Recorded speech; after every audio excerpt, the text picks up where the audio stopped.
আসসালামু আলাইকুম দাদা, কেমন আছেন দাদা? ওয়ালাইকুম আসসালাম, আলহামদুলিল্লাহ ভালো আছি।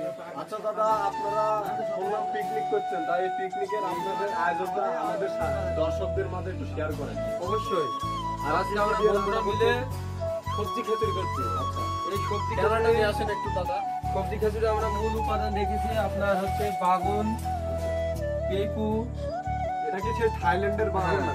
থাইল্যান্ডের বাগুন আর চাল কুমড়া, এটা হচ্ছে পুঁই শাক, বাঁধাকপির পাতা, ঢেঁড়স, আর ওই যে আর সজনে ডাঁটার হ্যাঁ পাতা দু একটা দেখতে সজনের পাচ্ছি। পাতা আছে যে, আর আছে সে আবার সেই মানে মঙ্গল গ্রহ থেকে আগত সেই চাইনিজ মরিচ। চাইনিজ মরিচ। আর হ্যাঁ। এই রসুনটার নাম কি? রসুন হচ্ছে উলট কম্বলের ভাইরা ভাই সেই ওষুধ। হ্যাঁ, সেই নিউটনের চাচা, নিউটনের চাষার ওষুধ। ওষুধটা হচ্ছে হাইপার বাম্পার ওষুধ। আর এই পেঁয়াজ হচ্ছে আমার সেই চাষ করা ক্ষেতের পেঁয়াজ, এটা দেশি পেঁয়াজ। এটা কার আবিষ্কার? এটা হচ্ছে উপসিম্বার আবিষ্কার। হ্যাঁ, ওটা আপনার ফ্রেন্ডের ছেলে। হ্যাঁ, বিজ্ঞানী উপসিম্বার আবিষ্কার। বিজ্ঞানী চৌধুরীর ভাইরা ভাই। না, উপসিম্বার।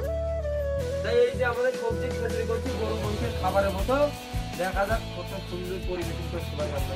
আপনাকে অনেক ধন্যবাদ। বাবু, আপনি ক্যামেরাটা বন্ধ করেন।